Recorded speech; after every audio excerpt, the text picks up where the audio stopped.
The crystal cube felt cold in Ambassador Sarah Chen's hands. She turned it over slowly, watching the alien writing glow and shift across its smooth surfaces. The HFY messenger stood before her desk, its tall insect body perfectly still. Only its mandibles moved, clicking together in what she had learned was either impatience or annoyance.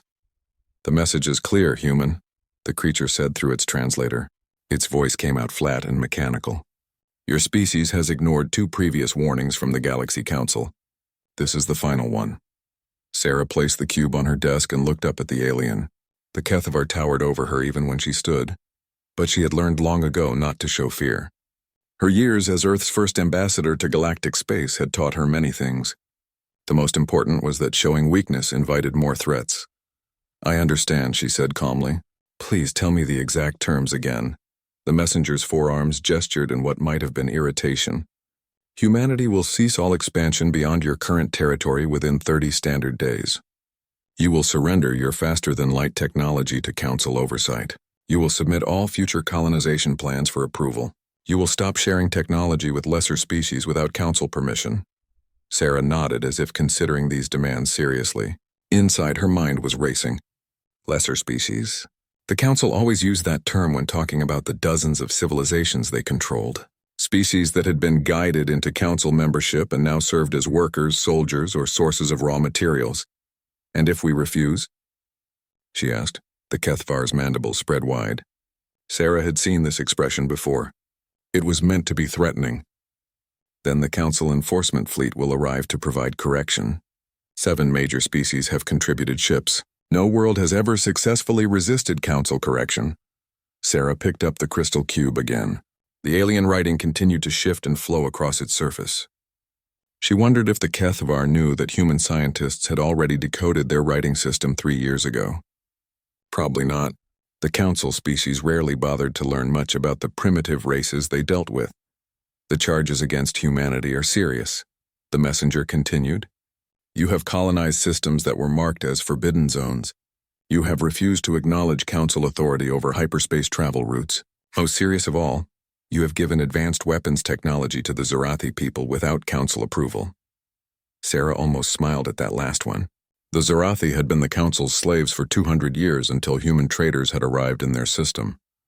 Now they were free, well-armed, and very grateful to humanity. The Council had not been happy about losing their favorite source of rare minerals. "The Zorathi are our friends," Sarah said simply. "We help our friends." "The Zorathi were under Council protection," the HFY replied. Its translator made the word protection sound especially cold. "The Council knows what is best for developing species. Humans interfere where they should not."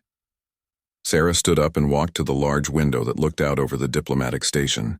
Concordia was humanity's first embassy in galactic space, built at the edge of neutral territory where all species could meet safely. Through the window, she could see ships from dozens of different worlds docked at the station's many ports. Most of those ships belonged to Council species or their allies, but scattered among them were vessels from the growing number of worlds that had chosen to work with humanity instead. The Zorathi were there, as were the Kalani, the humans' first alien friends. The massive whale-like deep singers had sent a delegation, as had the crystal-based resonance. All of these species had one thing in common. They had been under Council protection until humanity offered them a different choice. Freedom was apparently very attractive to species that had been slaves. "Ambassador," the HFY said behind her. "Do you understand the message?" Sarah turned back to face the alien. She had made her decision, though in truth it had been made long before this meeting. Earth's leaders had prepared for this day since humanity's first contact with the Galaxy Council 5 years ago. "I understand perfectly," she said. "Humanity has 30 days to surrender our freedom and become another Council client state. If we refuse, you will send your fleets to force us, so correct. The Council is merciful. Quick surrender means quick deaths for your leadership. Resistance will result in extended correction procedures." Sarah walked back to her desk and sat down. She folded her hands and looked directly at the HFY messenger. When she spoke, her voice was perfectly calm and professional. "Please thank the High Council for their generous offer," she said. "Tell them that humanity will give it all the consideration it deserves." The HFY's mandibles clicked rapidly. Sarah had learned that this meant confusion. Apparently her response was not what the creature had expected. "You will Consider surrender? It asked. We will consider your message very carefully, Sarah replied. As I said, we will give it exactly the consideration it deserves. The messenger seemed satisfied with this answer. It gathered its flowing robes and moved toward the door. The council expects your formal surrender within 30 standard days. Do not test the patience of your betters, human. After the door closed behind the Kethvar, Sarah sat alone in her office for a long moment. Then she opened a secure drawer in her desk and pulled out a small communication device. It was not connected to the station's main systems. Instead, it used quantum encryption to send messages directly to Earth through a network that the council didn't even know existed. Sarah activated the device and spoke clearly into it. This is Ambassador Chen to Luna Command. Authorization code 77 Alpha 9. Operation Iceberg is authorized. Repeat, Iceberg is a go. The response came immediately. Acknowledged, Ambassador. All assets are in position. Admiral Torres sends her regards. Sarah smiled for the first time that day. Admiral Elizabeth Torres was one of humanity's best military minds. She had been planning for this moment since the day humans first learned about the Galaxy Council's true nature. If anyone could handle what was coming, it was Torres. Sarah stood up and walked back to the window. In the distance, she could see a Kethvar ship undocking from the station. The messenger was probably already composing its report to the council, telling them how the primitive humans had been properly frightened into submission. Let them think that. Let the council believe that humanity was just another weak species that would roll over when threatened. They would learn the truth soon enough. Sarah picked up the crystal cube one more time. The alien writing continued to shift across its surface, spelling out humanity's death sentence in beautiful flowing symbols. She had to admire the artistry, even if the message was an ultimatum. 30 days, she said to herself. They think 30 days is enough time for us to surrender. She placed the cube in her desk's secure drawer, next to several other similar messages from various council species. All threats, all demands for human submission, all answered with the same polite professional courtesy that had apparently convinced the Galaxy Council that humanity was harmless. The joke would be on them very soon. Sarah activated her office's main communication system and began sending messages to every free world embassy on the station. The Zarathi, the Kalani, the Deep Singers, and all the others. They needed to know what was coming.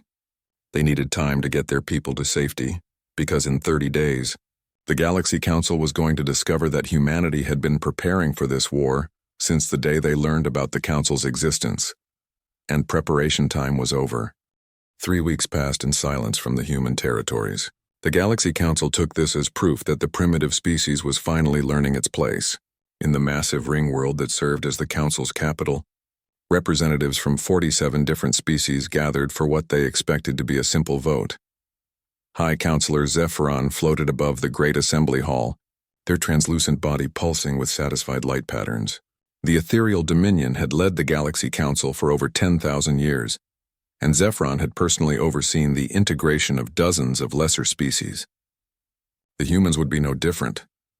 Esteemed colleagues, Zephyron's voice carried through the hall without need for amplification. Their species could manipulate sound waves directly. We gathered to discuss the human problem. As expected, they have chosen to ignore our final warning. A rumble of approval echoed through the chamber.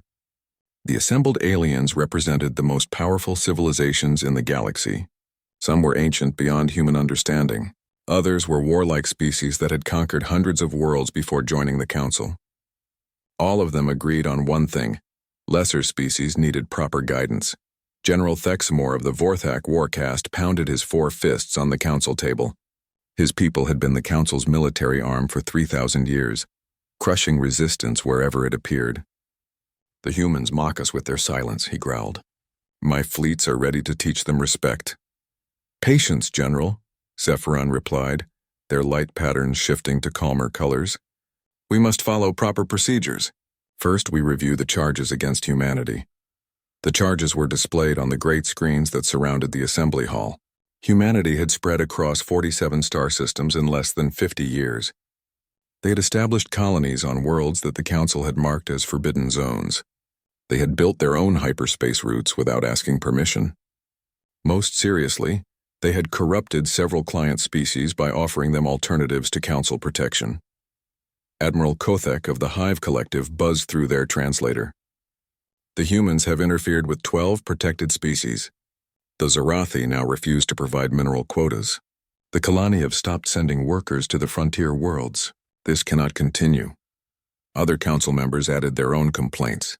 The crystal-based resonance spoke of human traders offering better prices for rare elements. The aquatic deep singers reported that humans had helped several water worlds declare independence from council oversight. Each complaint was the same. Humans were giving other species choices they had never had before. Freedom to trade with whoever they wanted. Freedom to keep the profits from their own resources. Freedom to say no to the Galaxy Council. The humans do not understand the burden of advanced civilization, Zephyron said sadly. Their light patterns shifted to what other species had learned to recognize as disappointment. For 10,000 years, the Council has guided lesser species toward prosperity and peace. We prevent wars. We stop conflicts before they begin. We provide stability, General Thexmore snorted. We provide order. These humans bring chaos. Let my fleets remind them why order is better. What do we know of human military capabilities? Asked Speaker Yithkal of the Ancient Assembly. Their species had been spacefaring when most of the galaxy was still learning to make fire. Admiral Kothek's collective consciousness buzzed with what might have been amusement. Our intelligence reports show approximately 800 human vessels. Most are converted civilian ships with basic weapon systems. Their largest warships are less than half the size of our destroyers. The Assembly murmured with satisfaction. 800 ships against the combined might of the Galaxy Council was not even a contest. The Council could field 10,000 warships if needed, each one built with technology far beyond human understanding. Their colonies are spread across 47 systems, Kothek continued, approximately 12 billion humans total. Their home system contains 4 billion, mostly concentrated on one world. Standard pacification procedures should be sufficient. General Thexmore's 4 eyes gleamed with anticipation. How many ships do you recommend, Admiral? 2,000 should be more than adequate, Kothek replied. Enough to glass every human world twice over. A proper show of force to prevent unnecessary resistance. The vote was unanimous, as council votes always were. 2,000 warships would gather at staging point Tertius, just 6 light-years from the human home system. They would approach Sol in full battle formation, weapons charged and ready. Most species surrendered immediately when faced with such overwhelming force. The humans will have 48 hours to surrender once our fleet arrives, Zephyron announced. If they submit, their deaths will be quick. Resistance will result in extended correction procedures, as is proper for species that refuse guidance. The Assembly began to disperse, each representative returning to their territories to spread word of humanity's impending correction. Soon, the entire galaxy would know that the Council's authority could not be challenged. But in the restricted data vaults deep within the Council's archives, certain information remained carefully hidden, files that might have changed the vote if anyone had bothered to access them. Reports from the few Council agents who had tried to infiltrate human space and simply disappeared. Strange energy readings from human systems that didn't match any known technology. Most importantly, detailed scans of human ships that suggested their converted civilian vessels were nothing of the sort. The Galaxy Council had ruled through overwhelming force for 10,000 years. They had grown comfortable with their power, complacent even. When facing a new species, they followed the same procedures that had worked countless times before. Threats, ultimatums, then swift military action to crush any resistance. They had never encountered a species that had been preparing for war since first contact. 48 hours after the vote, the Council enforcement fleet assembled at staging point Tertius. 2,000 warships representing 7 major species, each vessel a kilometer-long monument to alien technology. The formation stretched across millions of cubic kilometers, arranged in perfect geometric patterns designed to inspire terror in any species that saw them. Fleet Admiral Kothek stood in the command center of the flagship, a massive Hive Collective dreadnought that had participated in dozens of successful pacification campaigns. Around them, holographic displays showed the positions of every ship in the fleet. Everything was perfect. Everything was ready. Begin jump to human space, Kothek ordered. The fleet vanished into hyperspace, leaving empty space behind them. In 48 hours, they would emerge at the edge of Sol system and demand humanity's surrender. It would be over quickly. It was always over quickly, But deep in human space, in hidden facilities that the Galaxy Council had never detected, other preparations were reaching completion. Admiral Elizabeth Torres stood before a tactical display that showed the approaching Council fleet. She had been tracking their movements since they left their home ports. "Admiral," her aide reported, "all assets are in position. Operation Iceberg is ready to commence on your order." Torres nodded slowly. She had spent 5 years preparing for this moment. 5 years of planning, building, and positioning humanity's real defenses where no one would think to look for them. The Galaxy Council thought they were dealing with a primitive species with 800 converted civilian ships. They were about to learn how wrong they were. "Signal all commands," Torres said quietly. "Council fleet will arrive in 47 hours and 36 minutes. Begin final preparations. And remember, people, we get one chance at this. Make it count." The Council enforcement fleet dropped out of hyperspace at the edge of Sol system in perfect formation. 2,000 warships arranged in a pattern that had terrorized dozens of worlds across the galaxy. Each vessel was a kilometer of advanced alien technology, bristling with weapons that could reduce planets to ash. Fleet Admiral Kothek expected to find the human defense fleet cowering behind their worlds, perhaps attempting desperate evacuations. Instead, the tactical displays showed almost nothing. A few automated navigation beacons, some mining platforms in the asteroid belt, commercial traffic moving between the planets as if nothing had changed. "Where are their warships?" asked Commander Vextai from the tactical station. The young Hive officer had participated in 3 previous pacification campaigns. This was unlike anything they had seen before. Kothek studied the sensor readings carefully. Long-range scans detected perhaps 50 human vessels in the entire system. Most appeared to be civilian transports or cargo haulers. A few might have been converted for military use, but nothing that posed any threat to a Council dreadnought. "Perhaps they fled to their colonies," suggested another officer. "Some species attempt to preserve their leaders when facing correction." But Kothek felt uneasy. In their collective consciousness, something whispered warnings that their individual minds couldn't quite grasp. Where were the desperate defense preparations? The frantic attempts to fortify their worlds? The panicked evacuation ships fleeing to distant systems? The Sol system looked almost peaceful. Earth continued its slow rotation, blue and green and white against the black of space. Mars glowed red in the distance. The gas giants hung like massive jewels in the outer system. Everything appeared completely normal. From the Council capital, High Counselor Zephron observed through quantum communication links. Their translucent form pulsed with confusion, colors shifting through patterns that had no equivalent in human language but roughly meant, "This doesn't fit the pattern." "Admiral Kothek?" Zephron's voice carried clearly across the light years. "Status report. The human fleet appears to have dispersed," Kothek replied carefully. "We detect minimal military presence. Perhaps they hope to avoid direct confrontation." General Thexmore's voice cut in from his command ship, a Vorthak battlecruiser that had seen action on 50 worlds. "Cowards. They abandoned their nest world rather than fight with honor." But something nagged at Kothek's collective consciousness. The Hive had absorbed dozens of individual minds over the centuries, each one adding its knowledge to the whole. Several of those minds had been military strategists. All of them were whispering the same warning: this was wrong. No species simply ignored an approaching fleet of this size. "Open all communication channels," Kothek ordered. "Human frequency bands, Council standard, everything. Let them hear our voice." The communication went out across every possible frequency, broadcast toward Earth and the other human worlds. General Thexmore's voice carried the message exactly as protocol demanded. "Attention, human insects. You have ignored the Galaxy Council's final warning. Your pathetic fleet has fled rather than face us in honorable combat. We give you one final chance. Surrender your leaders for quick execution. Submit your remaining population for processing. Comply and your deaths will be swift." The channel remained open. 2,000 ships waited for a response. Across the fleet, warriors from 7 different species prepared for the easy victory they had been promised. The response came from Earth's primary communication array, a simple audio transmission on the standard diplomatic frequency. The voice was calm, professional, and completely unafraid. "This is Admiral Elizabeth Torres, Solar Defense Command. Council Fleet, you are trespassing in sovereign human space. You have 30 minutes to reverse course and exit our territory. This is your only warning." The transmission ended. Across the Council Fleet, silence fell like a physical weight. In all their history, through dozens of pacification campaigns against primitive species, no one had ever responded to a council ultimatum with a counter-ultimatum. Did they just threaten us?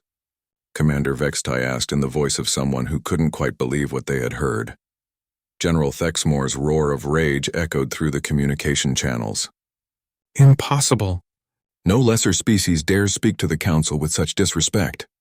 High Counselor Zephron's light patterns shifted to colors that meant shock and disbelief.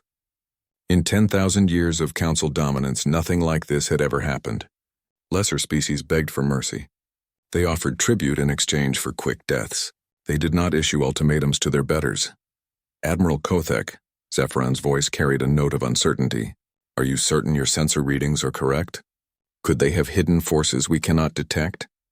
Kothek reviewed the tactical displays again. The same readings. The same nearly empty system. Whatever was happening, it wasn't a hidden fleet. No species could hide 2,000 ships well enough to fool Council sensors. 30 minutes, General Thexmore snarled. They give us 30 minutes to flee like frightened prey beasts. I say we end this farce now. All ships advance on Earth. Prepare to demonstrate the price of insulting the Galaxy Council.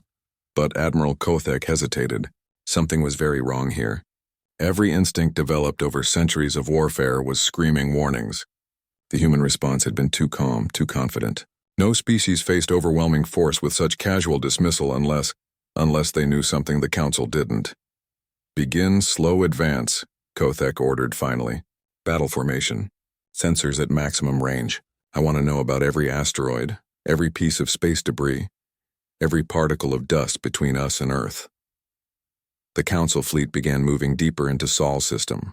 2,000 ships in perfect formation, weapons charging, shields activating. The most powerful military force in galactic history, advancing on a nearly defenseless star system. 28 minutes after Admiral Torres' warning, the sensors began detecting anomalies. Small energy signatures that didn't quite match background radiation. Gravitational disturbances that suggested mass where the displays showed empty space. Quantum fluctuations that indicated advanced technology operating under some kind of concealment. Admiral, Commander Vextai reported, voice tight with growing concern. I'm reading unusual energy patterns throughout the system. It's as if there's something there, but our sensors can't quite lock onto it.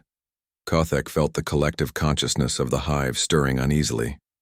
Dozens of absorbed minds were all reaching the same conclusion, even though none of them wanted to believe it. The humans hadn't fled. They hadn't hidden. They hadn't panicked or despaired or done any of the things that lesser species always did when faced with Council correction. Instead, they had been waiting. 29 minutes after the warning, Admiral Torres' voice returned to the communication channels. Still calm, still professional, still completely unafraid.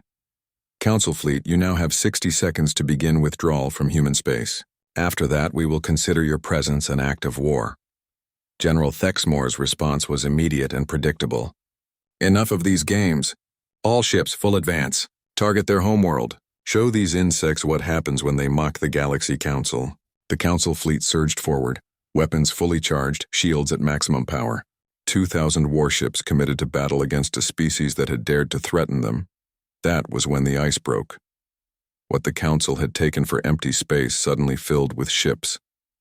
Not the handful of converted civilian vessels they had detected, but thousands of warships that made even Council dreadnoughts look small.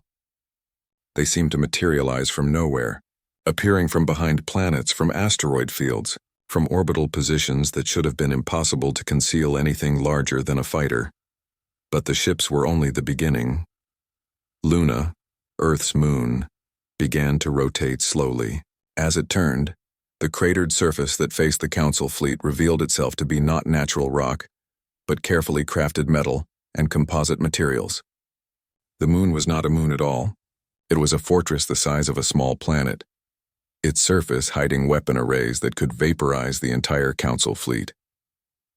Mars followed next, its red surface opening like the petals of some massive flower. Beneath the carefully maintained illusion of a barren world lay the most advanced military-industrial complex in the galaxy. Factories, shipyards, and weapons emplacements that had been hidden for years, all revealed in a single moment. The gas giants' mining platforms transformed into mobile weapons platforms, each one the size of a capital ship.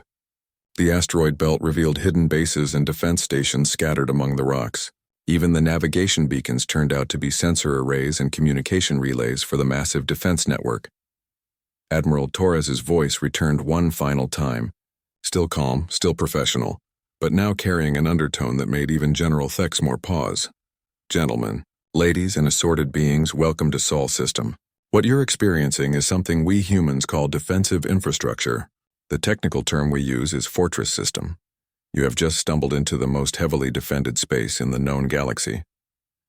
Fleet Admiral Kothek stared at the tactical displays, their collective consciousness reeling from what they were seeing. The nearly empty Sol system had transformed into a maze of weapons platforms, defense stations, and warships that outnumbered the Council fleet by more than 5 to 1. The human vessels were massive, each one larger than anything in the Council's databases. Their designs were unlike anything the galaxy had seen before, sleek, predatory shapes that seemed to move through space like living creatures. Weapon systems that didn't appear in any known technology catalog bristled from every hull. "How many ships?" Kothek asked quietly. Commander Vextai's voice shook as they read the sensor data. "Initial count shows over 5,000 combat vessels, Admiral. And that's not including the planetary fortifications or the mobile platforms. 5,000 ships, each one apparently more advanced than the Council's best dreadnoughts. Hidden so completely that the galaxy's most sophisticated sensors had detected nothing until the humans chose to reveal themselves. General Thexmore's command ship had gone silent. The Vorthak warrior's last transmission had been a single word that translated roughly to impossible in 17 different languages. His species had conquered hundreds of worlds over 3 millennia. They had never encountered anything like this. High Counselor Zephyrin's voice came through the quantum communication link, their light patterns cycling through colors that had no names but conveyed pure terror. "Admiral Kothek, what is your tactical assessment?" Kothek felt the collective consciousness of the hive working frantically. Dozens of absorbed military minds calculating odds, analyzing weapon signatures, trying to find some advantage in the situation. The conclusion was unanimous and devastating. "High Counselor," Kothek said slowly, "our chances of victory in direct engagement are effectively 0. The words hung in the void between stars. 10,000 years of Galaxy Council dominance reduced to those 8 simple words. The most powerful military force in galactic history, facing an enemy they had dismissed as primitive, and their best tactical minds were recommending surrender. Admiral Torres's voice returned to the communication channels, still carrying that same calm professionalism that had marked all of humanity's responses, but now there was something else underneath it. Not anger exactly, but a cold certainty that made even battle-hardened Council veterans pause. "Now, about that ultimatum you delivered to our ambassador," Torres said. "We've had 3 weeks to consider it thoroughly. Humanity's response is quite simple." The pause stretched for several heartbeats. Across 2,000 Council ships, warriors from 7 different species waited for the words that would determine their fate. No. Such a simple word.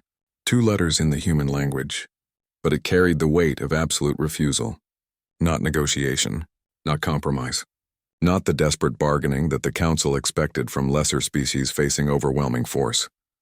Just numbered. Admiral Torres continued, her voice taking on the tone of someone delivering a prepared statement.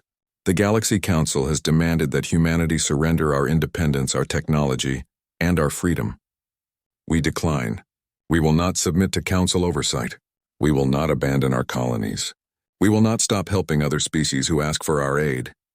General Thexmore found his voice at last, rage overcoming his shock. "You dare refuse the will of the Galaxy Council? We represent 47 species. We have ruled this galaxy for 10,000 years. And that," Torres replied, "is exactly the problem."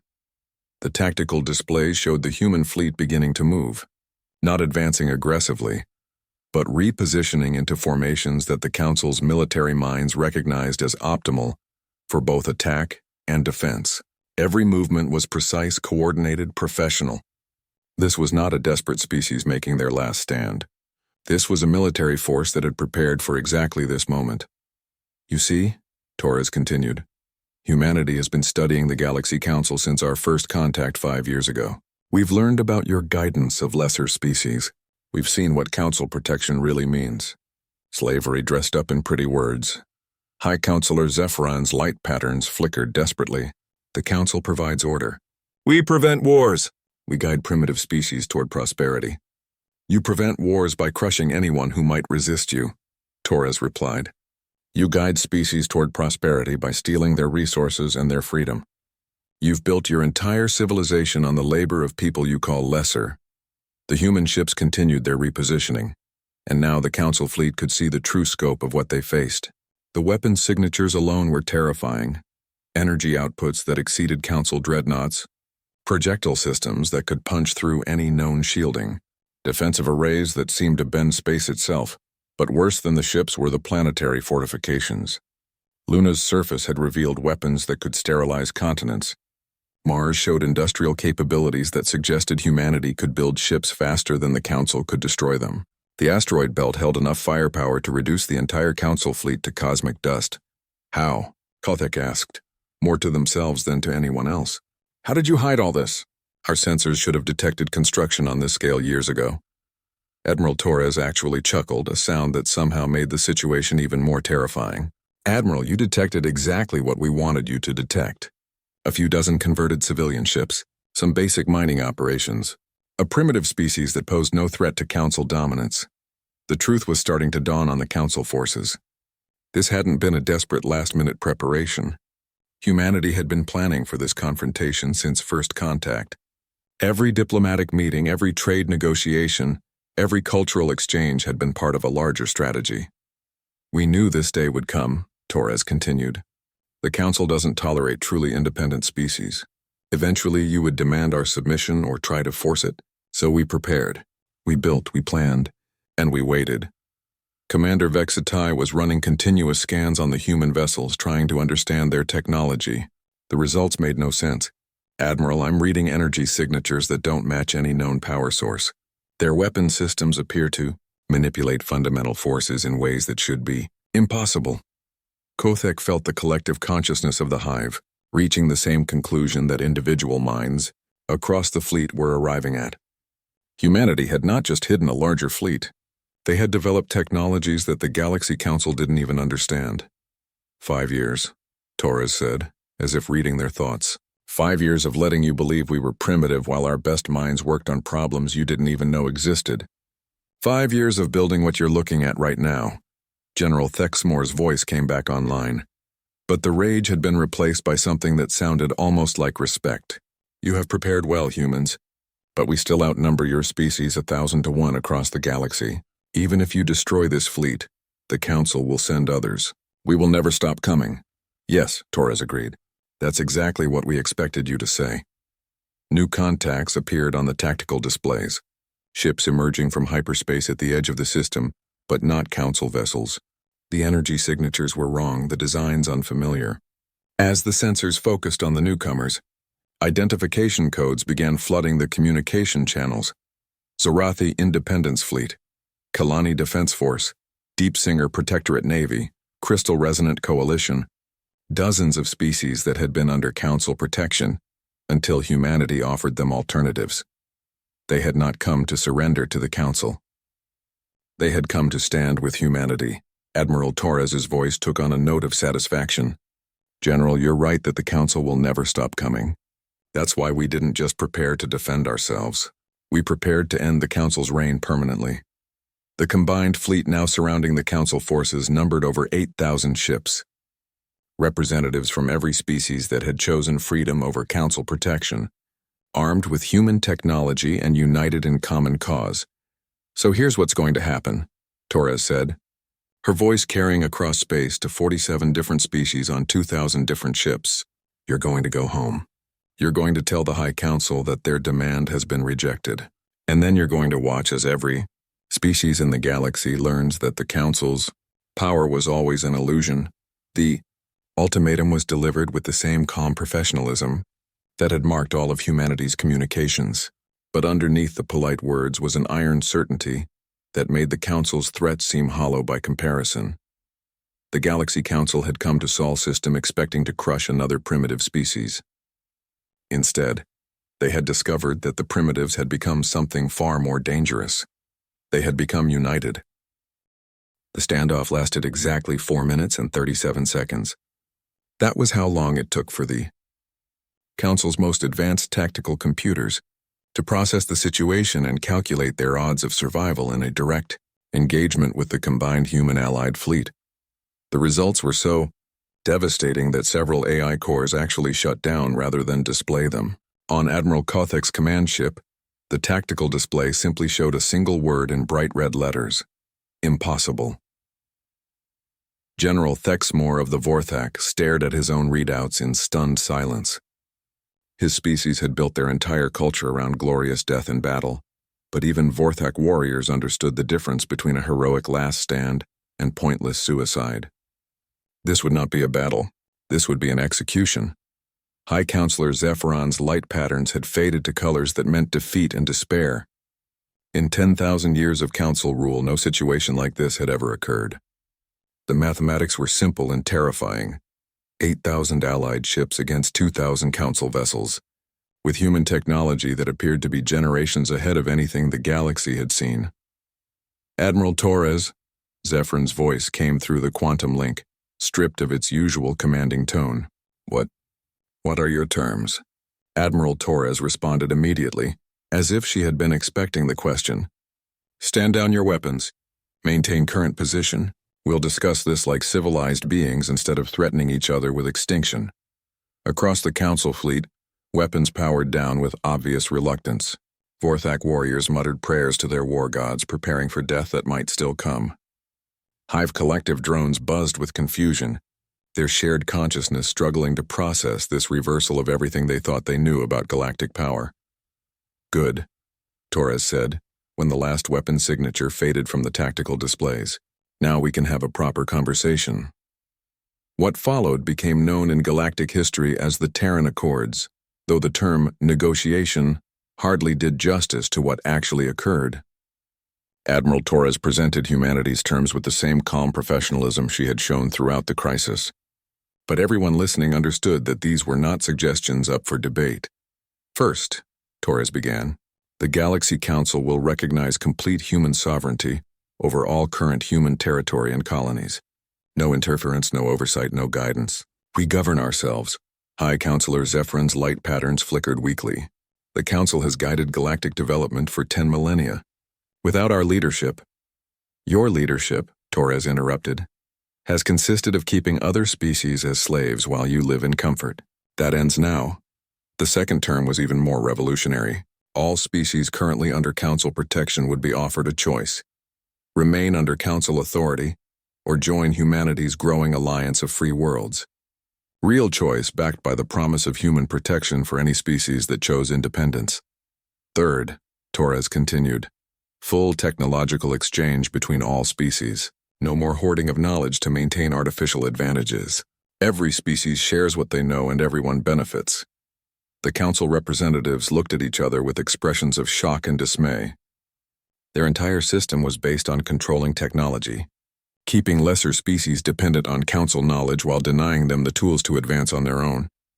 That's impossible, Admiral Kothek protested. Some technologies are too dangerous for primitive species, like the technology you're looking at right now. Torres asked quietly.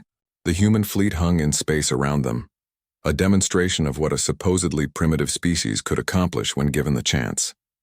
Every species in this galaxy has the right to grow, to learn, to become more than what they are. The Council has spent 10,000 years denying them that right. The fourth and final term was perhaps the most challenging for the Council to accept. If any species chose to remain under Council authority, humanity would respect that choice. But the days of the Council making decisions for everyone else were over. You're destroying 10,000 years of galactic civilization, Zephyron said, their light pattern cycling through colors that meant mourning and loss. No, Torres replied.